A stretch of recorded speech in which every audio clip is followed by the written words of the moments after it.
Healthcare's workforce crisis demands innovative solutions to transform how we develop and deploy talent. Our next guest, Ton-Quinlivan, is addressing this challenge as CEO of Futuro Health, building the nation's largest network of allied healthcare workers. With extensive experience spanning private, public, and nonprofit sectors, Von brings a unique perspective to workforce development shaped by her personal journey as a Vietnamese refugee who found opportunity through education. Now she's dedicated to unlocking that same potential for others. Recognized as one of the top 50 women leaders in healthcare and among the 100 most influential higher education leaders, Von shares Futuro Health's pioneering approach to creating community-based education pipelines that serve both workers seeking meaningful careers and employers needing compassionate, skilled talent. Join us to discover how inclusive workforce development is transforming lives and strengthening healthcare communities nationwide. Let's go.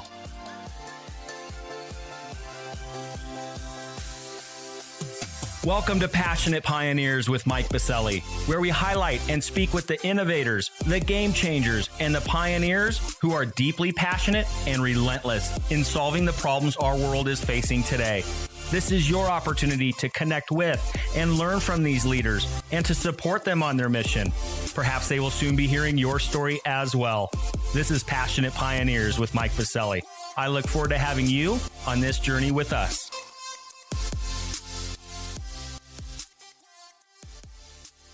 Hi, Vaughn. A big welcome to our podcast. I'm so excited to have you on today.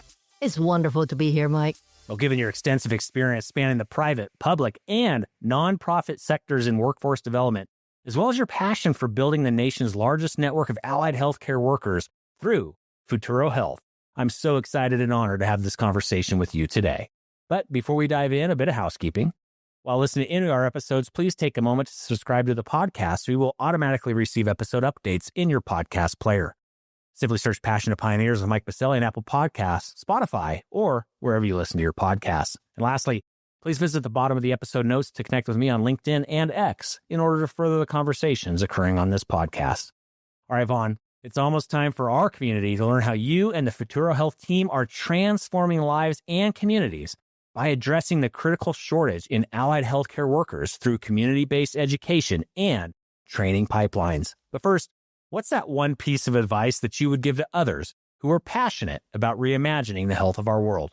Well, Mike, I've been in rooms of healthcare CEOs from Washington, D.C. to New York to Orange County. And bottom line is that healthcare is as complicated as it gets. But I found that in order to be a change maker, it's really important to unlock your superpowers in order to solve big problems. And my superpower happens to come from working on the issues that involve either education or unlocking opportunities for others. So, when Kaiser Permanente and its partners approached me to create Futuro Health as a nonprofit to tackle the shortage of allied health workers, I had some reservations because I had actually come from being executive vice chancellor of the largest system of higher education in the country, which is the California Community College system. And would I want to go from being in charge of over $1 billion of funding to doing a startup? And what if I failed? What if I couldn't solve these hard problems of tackling the shortage in healthcare workers and bringing untapped talents into all of our communities to get the compassionate, resilient, and skilled care that we all want? And so I have to say, Mike, it was one of those moments where it takes some good friends to talk you sort of off the cliff, like take that final step off the cliff. And I actually had to reach back into my background. I was born in Vietnam, and my family escaped from the Vietnam War. And I was 6 when I came to the United States. I had to go through, learning English as a second language. I benefited from lunch token and all those great, great things. And what was really open to me, and I know many others recognize this, is that education was a gateway, right? Education was open to me. It changed the course of my life. And I realized it's the power of it to unlock opportunity for others. And so when I sort of touch that issue, when I get to work on that issue, it fires me up and I can redesign systems. I can stare down things that don't make sense so that we can unlock opportunities for others. And that's what helped me make the decision to become founder and entrepreneur in addition to having been, a national thought leader in this area of workforce development and running a system of over $1 billion in public funding. Well, what a wonderful way to frame it up, and really appreciate the sentiment on the front end of this conversation. I know we're going to have so much more to discuss after our community champion sponsor segment, but Vaughn, thank you so much for really kind of shaping up where I know this conversation is going to go. It is going to be an enlightening and passionate conversation. We're going to unpack so much more after we get back from thanking our community champion sponsor. Healthcare faces a paradox that echoes through generations. While the current practices that help heal patients today are vital, it is crucial to evaluate them through an environmental lens. OSHA's Responsible for Tomorrow initiative is a collection of interviews featuring influential thought leaders and industry experts like you, who share their sustainability strategies, insights, and provide valuable perspectives from diverse industries to inspire innovation within the healthcare sector. OSHA invites you to join this journey. Want to share your sustainability story? OSHA is actively looking for partners to highlight the important and inspiring work being done around the globe. Check out OSHA's Responsible for Tomorrow initiative and series at OSHA.com. That's OSSUR.com. Or visit the episode notes and click on their link. Together, and with OSHA helping lead the way, let's all be responsible for tomorrow. All right, we are back with Vaughn Ton-Quinlivan, founder and CEO of Futuro Health. Vaughn, thank you so much. This has been a conversation I've been waiting for quite some time. I'm so excited to have us together here on this podcast. We have so much to discuss, an incredible journey leading up to you founding and jumping off that cliff, as you mentioned a bit ago, in regards to founding this organization. Got to discuss how that all came to be. You're going to take us behind the scenes, I hope, to share all of the wonderful moments that really led up to the founding of this incredible organization. Then, of course, we've got to discuss how's it going today, what's happening in the marketplace, what should we be mindful of as listeners and members that are rallied around this podcast. What are you seeing? How are things going, et cetera? Then, of course, we got to take that proverbial crystal ball off the shelf, look a little future state. What are you seeing not only for your organization, but the industry writ large? A lot of change happening, a lot of change rapidly happening. How are you seeing things unfolding over the next coming years that we should be mindful of? Then, of course, we can't let you out of here until we can figure out how to help you and the Futuro Health team out. But for now, Vaughn, take us back, pull the curtain back a bit. You shared a little bit on the front end of this podcast, a little bit of how it came to be, but were you asked to be this founder of this organization? Take us behind the scenes. How did Futuro Health come to be in the first place? Okay, Mike, I really appreciate the opportunity to reflect back on my founder's journey. I had done 2 terms with the California community colleges. I had started there with $100 million in funds and then was able to grow it from $100 million to $200 million to $700 to $1 billion by aligning monies, metrics, and data. And so when I stepped off, I needed a breather. And I was approached by Kaiser Permanente and its partners who said that, we know we have a big problem that is growing. There's shortages across the board in healthcare, which your listeners know from the clinicians, the doctors and nurses, and 65% of the healthcare workforce are these allied health roles, which I'm sure they know very well.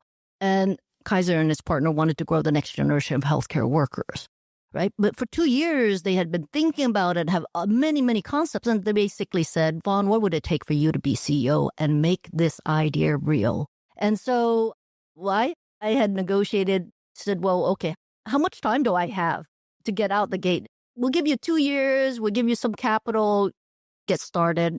And finally, after going through all the soul searching that I mentioned, I took the job. Well, we're glad to be bringing August, who wouldn't normally full-time in September to in October successfully. Kaiser and his various partners were about to go on a strike. And one of the things that settled in that agreement was actually to set aside $130 million to create a nonprofit that would eventually become Futuro Health.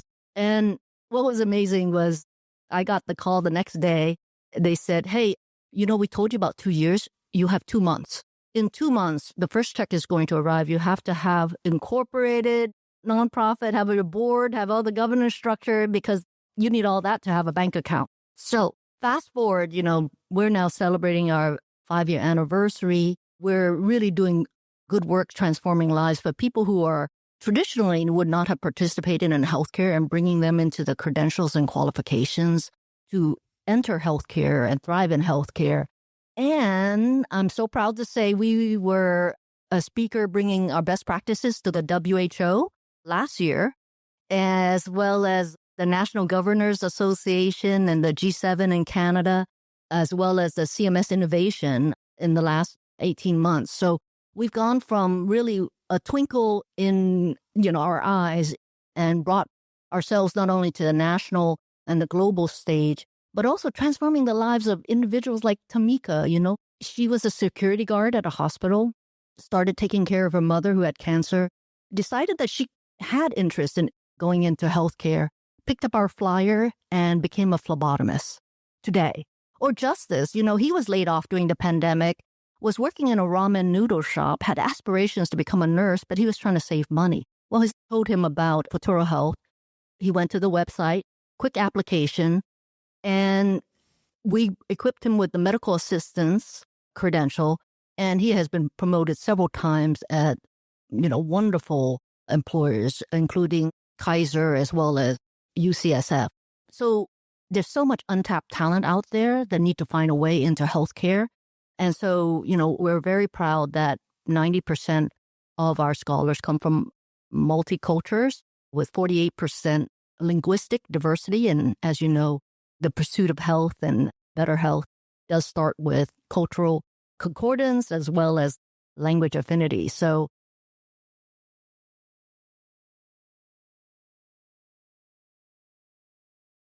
Oh my gosh, what a wonderful way to frame up how this all came to be in the first place.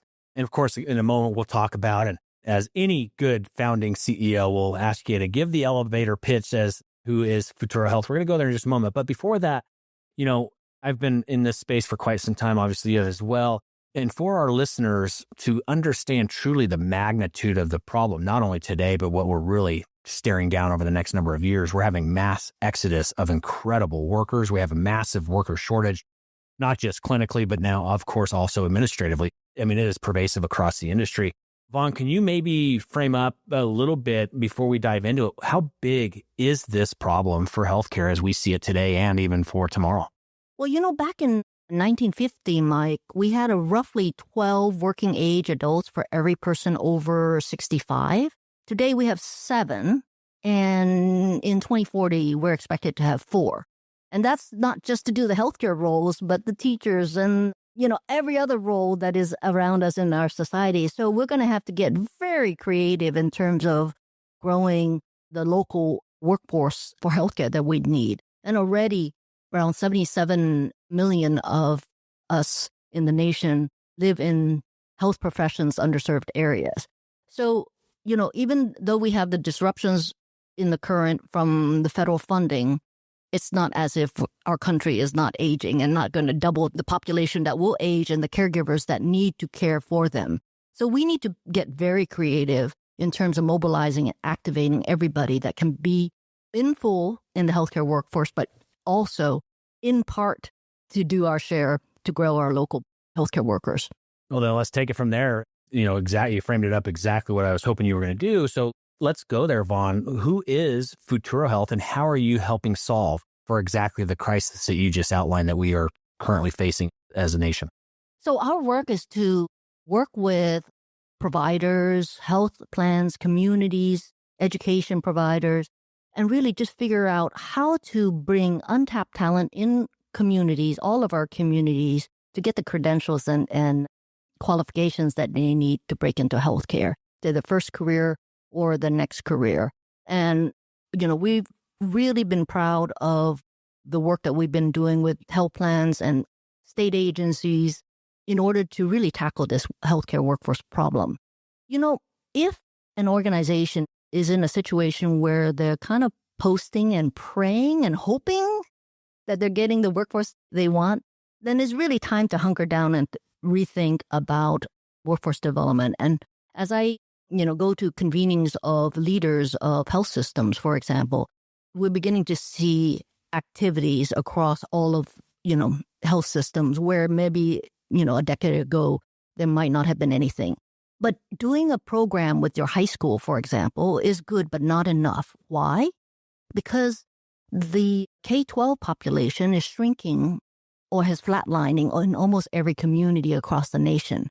So the action is really to figure out how to bring adults from all sorts of community to come into healthcare and to grow that workforce. And, we did 4 focus groups, Mike, and this is sort of a founder story. We did 4 focus groups before we got started to figure out, especially around the time of COVID, is it the industry is not attractive or, what is the reason why people won't enter? So what we found were we did 4 focus groups, including one that is in all Spanish. And what we found was clearly number one was the modality of education, right? People have very, very complicated lives. They needed flexibility. And then what we also found out was that navigation was truly problematic. So unless you know somebody in healthcare, figuring out how to get the credential that you need and navigating all the education institutions is very complicated for the average person. And then even for those that actually made it into healthcare, what they shared was the debt level kept them on the first rung. They were stuck on the first rung. So we considered all of that. And thanks to sponsors like, Kaiser really unlocked their community benefits dollars in a non-traditional way, in a very innovative way to create a win-win-win, right? It's not only a win for the health system because they're doing good community benefits that supports especially the nonprofit structure, but it's a win for the local community to get people into the job. It's a win for just having a good job is very critical to people's health. It's a win-win-win, and being able to kind of figure out creative ways to use existing dollars and redeploy in workforce development turned out to be a very creative model. And we were able to take those funds, structure them into scholarships so that individuals, these adults who normally wouldn't go into healthcare, are able to get their credentials and qualifications debt-free, come out, land in healthcare today, working today in healthcare. Oh, so exciting. And of course, Vaughn, and some of the information and in studying up for this conversation, I noticed that you and the team describe Futuro Health as kind of the building block of the nation's largest network of allied healthcare workers. What a phenomenal mission at hand here. But let's get practical around that, Vaughn. What does that actually look like on the ground? And how are you and the team measuring success beyond, say, just numbers? Well, thanks to wherever we have support for the scholarships so that people could participate debt-free, we're able to put programming on the ground. So we started for a few years in California, but now we're in 9 states as well as DC. The most recent sponsorship is from the DeLuca Foundation, who underwrote 2,000 learners in Connecticut and South Florida to go get their credentials and qualifications. So thanks to those scholarships, we're activating the employer, the provider community to work with us and prioritize which occupations they have a preference for. And so we're able to work with them to grow local talent. So we're so pleased that we now have the infrastructure because really workforce development is a team sport. It's not an individual sport. And this is one of the biggest myths that employers experience, right? They start having the struggles to find the workers with the skill sets that they need. And they think they have to prop up their own university, for example. Well, maybe you can be like Kaiser and create a medical school, right? Or you can make a nursing school. But I tell you, for the 65% of the healthcare workforce that are allied health workers, there's so many occupations. And what we've had to do, even for the 10 geographies that we're in, we've stitched together, sourced, vetted, and integrated 41 education partners that represent 108 campuses in order to streamline the experience for these adult learners so that it's not a complicated navigation that they have to go through. And in addition to all that, we have to provide high-touch supports so that learners persist. So we look not only the numbers of who is coming into these programs, we have no disparate impact of people coming out of these programs. We're really proud of the completion rate of these programs and their success in the workforce. Well, Vaughn, thank you so much. Now let's also turn our attention over to the employer themselves as well. Obviously, the other side of the coin, also very important in this, balancing act to make sure that we have a continued healthy ecosystem of a healthcare system. So with that, how are you and the team balancing the urgent need that employers have for healthcare workers right now, but also ensuring that the individuals that you're training receive quality education and credentials that are going to serve them throughout their careers? Well, I've had some very interesting conversations and partnerships with providers and health plans. And we're also very, very interested in helping rural networks because our infrastructure is particularly good for rural areas. So we have a signature program called Human Touch Healthcare, and it's 6 weeks and develops the essential skills needed by all healthcare workers, like emotional intelligence, cultural competence, teamwork, collaboration. But there's no talking heads, there's no slides. We actually developed it for adults and adult learners. And in the conversation with the CHRO of the Santa Clara Family Health Plan, which represents 300,000 members, she said, this version 3.0 is fantastic because we need to really figure out how to make a more compassionate staff person to deal with our members. Because in the moment of AI and healthcare's adoption of AI, we need to make sure that human agents, what is uniquely human and uniquely human in the use of human agents, has to be very strong to distinguish when we use humans versus when we use AI agents, for example. And so she's asked to take our Human Touch Healthcare and have all of her sort of frontline member-facing staff take this coursework in order to build their skills. So we have that scenario. That actually is not a unique scenario. It's repeated itself with hospital systems as well. And then other employers, for example, have wanted to take advantage of what we do, but starting with their own employees, some of their frontline employees on EVS, or maybe they're on the front lines and haven't had the opportunity to skill up into phlebotomy or to skill up into pharmacy tech or patient care representative or nursing assistant. There's so many roles where there's already employees who have a fit with the culture. And if they have the aspiration, we can provide that supportive education journey to get them that credential and upward mobility. So there's the opportunity with Human Touch Healthcare. There's the opportunity to skill up existing workers. And then there's the opportunity to do impact hiring. That is a real win-win with the community. A very exciting time, that is for certain. And thank you for sharing that, a little bit of how all of this kind of comes together in this incredible ecosystem. But of course, we also need to look ahead a bit as well. Vaughn, what does success look like, for Futuro Health over the, say, next 3 to 5 years? And how will we know when you and your team have truly moved the needle on healthcare workforce development in America? Well, we're working on building a more compassionate, more resilient, and more skilled healthcare worker. And we intend to do that and continue to do that with providers and health plans and rural networks. So you're probably going to ask me, Mike, how can your listeners help me? Well, we're about to announce a grant from JP Morgan Chase Foundation, and it's going to invite a network of 12 employers, either providers, health plans, or rural networks, to come and take part in the Futuro Health method in order to grow local healthcare workers from untapped communities. So I definitely invite them to reach out to me. I can be found at, www.futurohealth.org. That's like future, but with an O. And for your listeners who enjoy learning about the latest and greatest in workforce development and innovations in the future of learning, future of work, future of care, I also have a podcast called Workforce RX, and it's available wherever you listen to your favorite podcast. So please reach out, listen to the podcast, and I'm also on LinkedIn. And for our listening community, feel free to scroll on down into the episode notes of your favorite podcast player where you're accessing this podcast.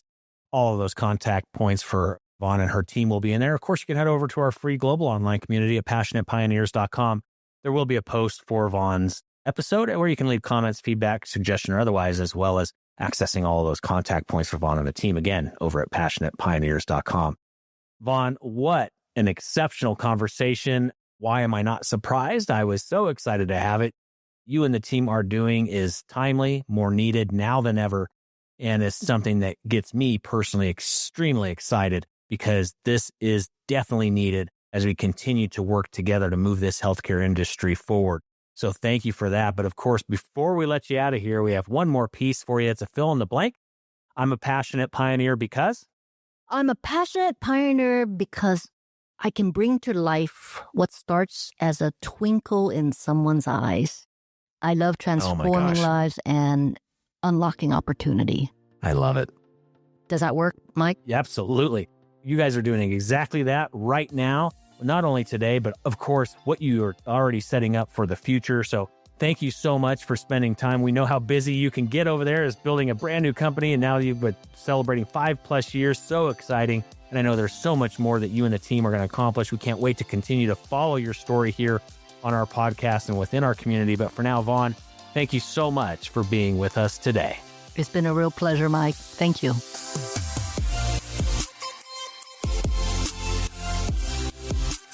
Thank you for joining us today on Passionate Pioneers with Mike Baselli. We'd love to hear your feedback about the podcast so we can continue to improve this community and to further support the pioneers being featured. Lastly, please take a moment to subscribe to the podcast and invite your friends and colleagues to join us. This is Passionate Pioneers with Mike Baselli. I look forward to having you back with us during our next episode.